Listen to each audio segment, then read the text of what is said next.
Dracula और अनीता तेजी से उस जगह की ओर बढ़ रहे थे जहां पर ड्रैकुला ने रामदास को छोड़ा था और फिर कुछ ही देर में वो वहां पहुंच चुके थे। यही वो जगह है जहां मैंने रामदास को छोड़ा था। अनीता हैरानी से अपने सामने फैले हुए उन खंडहरों को देख रही थी। उसे अपनी आंखों पर यकीन नहीं हो रहा था। तुमने रामदास को यहाँ छोड़ा था? हाँ, मैंने यहीं पर आगे एक कमरे में रामदास को कैद कर दिया था ताकि वो किसी को नुकसान ना पहुंचा पाए। मुझे उम्मीद थी कि इन रूइंस में कोई आता जाता नहीं होगा। ये कोई साधारण रूइंस नहीं लग रहे हैं। खैर, रामदास कहाँ है? इस तरफ आओ, यहाँ से थोड़ा आगे ही है वो जगह। जल्दी चलो। दोनों तेजी से दौड़ते हुए उस जगह जा पहुंचे जहां पर ड्रैकुला रामदास को छोड़कर गया था। लेकिन वहां का नजारा देखकर ड्रैकुला हैरान रह गया। ये क्या? ये कैसे हो सकता है? क्या हुआ व्लाद? क्या हो गया? अनीता, मैंने रामदास को इन रूइंस से इसी हिस्से में कैद किया था और ऐसी अरेंजमेंट की थी जिससे कि वो चाहकर भी यहाँ से भाग ना सके। इस जगह पर मैंने एक बड़े से पत्थर से उसके बाहर निकलने के रास्ते को ब्लॉक किया था, बट ना वो पत्थर यहाँ है और ना ही रामदास। अनीता को कुछ भी समझ में नहीं आ रहा था।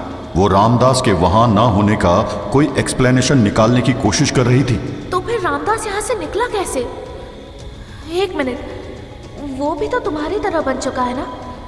जब तुम भारी पत्थर रखकर उसका रास्ता ब्लॉक कर सकते हो, तो फिर वो भी तो उस पत्थर को हटाकर बाहर निकल सकता है ना? ये पॉसिबल नहीं है। रामदास उस पत्थर को हटा नहीं सकता है। पर क्यों? तुम्ही ने तो कहा था कि वो अब तुम्हारी तरह एक वैम्पायर है।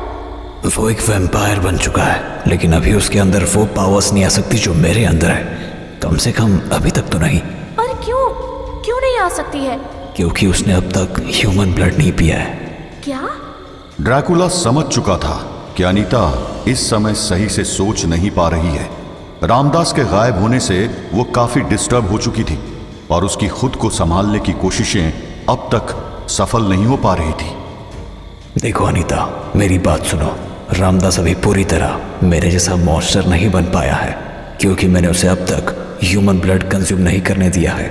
मैं सिर्फ उसे अपना ब्लड देकर उसको कंट्रोल कर रहा हूँ। जैसे ही वो ह्यूमन ब्लड पिएगा, वो मेरी तरह एक वॉयलेंट रैपिड मॉन्स्टर बनने लगेगा और मैं ऐसा होने नहीं दे सकता हूँ। इसलिए मैंने उसको रोक कर रखा हुआ था। इसलिए ये पॉसिबल नहीं है कि उसने वो पत्थर मूव किया होगा, और वैसे भी मूव किया होता तो वो पत्थर यही कहीं होता ना।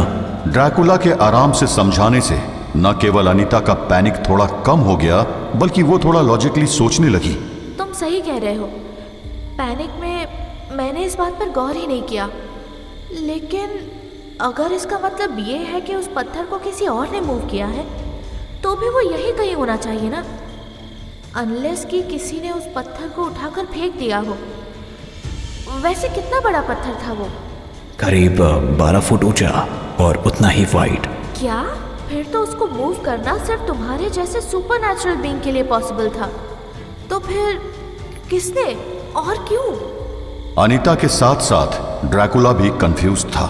दोनों इधर उधर देखने लगे ताकि शायद उन्हें कुछ क्लूज मिल जाए, और फिर अचानक अनीता चौंक पड़ी।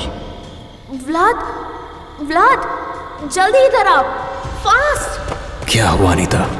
यहाँ देखो, यहाँ चारों तरफ किसी तरह का पाउडर फैला हुआ है। रात में साफ दिखाई नहीं दे रहा था, पर यह मेनली उसी जगह पर फैला है जहाँ रामदास को कैद किया था। आखिर ये किस तरह का पाउडर है?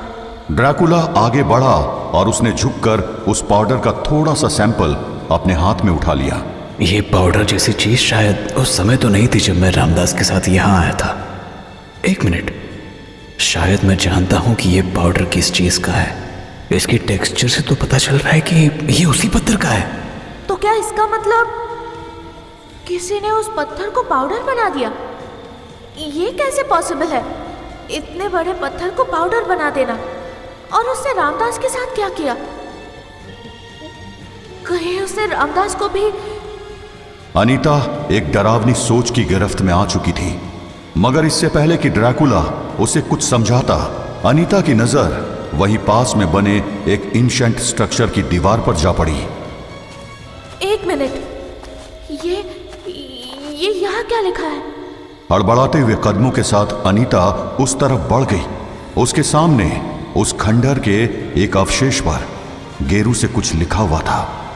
ये किसी अलग भाषा में लिखा हुआ है, लेकिन ये कोई इंस्क्रिप्शन नहीं है। ये कुछ समय पहले ही लिखा गया है। उफ, चांद की रोशनी इतनी कमजोर है कि साफ से पढ़ने में भी नहीं आ रहा है। व्लाद, तुम्हें तो अंधेरे में साफ दिखता है ना? क्या तुम इसको पढ़ सकते हो? अनीता की बात सुनकर ड्रैकुला आगे बढ़ा, लेकिन उन शब्दों को पढ़ना उसके बस का नहीं था। ये तो संस्कृत है। आई एम सॉरी अनीता, मैं इसको नहीं पढ़ सकता क्योंकि मुझे संस्कृत नहीं आती है। कोई बात नहीं, मैं ही कोशिश करती हूँ। अहम ते अनुच्चारम सुरक्षितम धारयामि यज्ञस्य विद्याताय दंड दंडत इति मनस्य सह हानि न भविष्यति किंतु अद्य प्रभवति तत् मम वच पालन कर्तव्य तव आगामी निर्देश शीघ्र प्रदायस्ते वयम शीघ्र सम्मिलिष्याम। अनीता ने 4-5 बार संदेश को अपने मन में दोहराया और फिर उसका अर्थ समझते हुए साथ ही साथ ड्रैकुला को भी बताने लगी। व्लाद, ये काफी प्योर संस्कृत में लिखा गया है। मुझे इसे समझने में थोड़ी दिक्कत हो रही है, लेकिन मैं इसको डिकोड करके रहूंगी। ये एक संदेश है और काफी डरावना लग रहा है। कहीं ये किसी तरह की वार्निंग तो नहीं है? सही कहा तुमने, मतलब साफ है। भेजने वाला कह रहा है कि उसने किसी एक अनुचार यानी एक साथी या शिष्य को बंधक बना लिया है। पहली लाइन का मतलब है, मैंने तुम्हारे साथी को सुरक्षित रखा है। यहाँ साथी का मतलब रामदास हुआ। इसका मतलब जो कोई भी रामदास को ले गया है वो ना सिर्फ तुम्हें बल्कि मुझे भी जानता होगा। कौन हो सकता है? जनरल रूट तो नहीं? नहीं, ये कैसे पॉसिबल है? उसको तो मैं अधमरा छोड़कर आया हूँ। रुको, आगे का पाठ समझने दो। यज्ञस्य विघतया दत्तम दंडम इति मानस्या। ये हिस्सा कहता है, इसे हमारे यज्ञ को बिगाड़ने का दंड समझो। यानी भेजने वाला चाहता है कि यज्ञ बिगाड़ने की सजा मिले। यज्ञ तो हमने बिगाड़ा था, यही काशी में। वो अघोरी, क्या ये उसी का काम है? मगर वो रामदास से क्या चाहता है? रामदास नहीं, वो हमसे कुछ चाहता है। यह शायद सिर्फ तुमसे। आगे पढ़ती हूँ। सा हानि न भविष्यति किंतु अद्य प्रभृति त्वं मम वच पालनम कर्तव्यम। तो ये अगला हिस्सा कहता है, उसका नुकसान नहीं होगा, पर एक शर्त के साथ। संदेश पाने वाले को अब भेजने वाले की बात माननी पड़ेगी। यानी अब वो हमसे कुछ करवाना चाहता है। इसका मतलब रामदास सेफ है, लेकिन उन अघोरियों ने उसके किसी ऐसी जगह रखा है जहां मैं उसके प्रेजेंस को फील नहीं कर पा रहा हूं। एनीवेज, तो क्या चाहता है वो अघोरी हमसे? ये अभी नहीं पता। Let me read the last line. तव आगामी निर्देशा शीघ्रम प्रदस्यते वयम शीघ्रम सम्मिलिष्यामः। ओके, तो ये लाइन कहती है, तुम्हें अगला निर्देश जल्दी मिलेगा और फिर हम जल्द मिलेंगे। लगता है ये गेम खेल रहा है, कंट्रोल रखते हुए सामने वाले पर यानी हम पर दबाव बनाए रखने का। लेकिन आखिर ये अघोरी हमसे चाहते क्या है? अब एक नया चैलेंज आ चुका था और वो अब इंतजार करने के अलावा और कुछ नहीं कर सकते थे। उधर ओमकार साधु के बताए रास्ते पर बिना रुके चलता जा रहा था। यकीन नहीं हो रहा, मुझे साक्षात बजरंग बली के दर्शन हो गए, लेकिन मैं उनको पहचान नहीं पाया। हे शंभू, अपने इस भक्त को कलयुग के प्रभाव से बचा कर रखिए।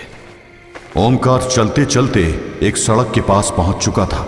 उसे थकान लग रही थी और प्यास से उसका हाल बेहाल हो चुका था। काश कोई बैलगाड़ी या टांगा मिल जाता। चलते चलते मेरे पैर दर्द हो गए हैं। वैसे हनुमान जी की एक बात मुझे समझ नहीं आई, आखिर इस तलवार का रहस्य क्या है? उस नाग योद्धा के हाथ में ये तलवार इतनी शक्तिशाली थी कि भूकंप आ रहा था। लेकिन जब से मैंने इसे पकड़ा है ये बिल्कुल साधारण तलवार बनकर रह गई है। प्रभु ने कहा था कि मुझे इस तलवार के इतिहास को ढूंढना होगा, तभी मैं इसकी शक्तियों का इस्तेमाल कर पाऊंगा। पर उन्होंने ये नहीं बताया कि इसका इतिहास मिलेगा कहाँ, और जहां उन्होंने मुझे जाने के लिए कहा है वहां मेरा सामना किस रहस्य से होने वाला है ये भी उन्होंने मुझे नहीं बताया। ओमकार अपनी सोच में डूबा हुआ था कि तभी अचानक उसने उल्टी दिशा से एक बैलगाड़ियों के झुंड को आते देखा। ऐसा लग रहा था कि पूरा गांव पलायन कर रहा हो। ओमकार ने दौड़कर सबसे आगे वाली बैलगाड़ी को रोक दिया। रुको रुको रुको रुको। कौन हो भाई? काहे रास्ता रोक रहे हो? मैं एक राहगीर हूं। तुम लोग जिस दिशा से आ रहे हो मुझे उसी दिशा में जाना है। क्या तुम लोग बता सकते हो कि आगे कोई नगर है क्या, जहां रात को रुकने के लिए कोई छत मिल सके? भाई आगे पास में कोई नगर तो नहीं है, मगर गांव बहुत है। पर मेरी सलाह मानो, उधर ना जाओ, हम खुद वहां से भाग कर आ रहे हैं। क्यों? ऐसा क्या है आगे? मौत। अगर तुम उधर गए तो पक्का मारे जाओगे। अब हटो रास्ते से, हमें जाने दो। ओमकार साइड हो गया और चुपचाप खड़ा उन गांव वालों को जाते हुए देखता रहा।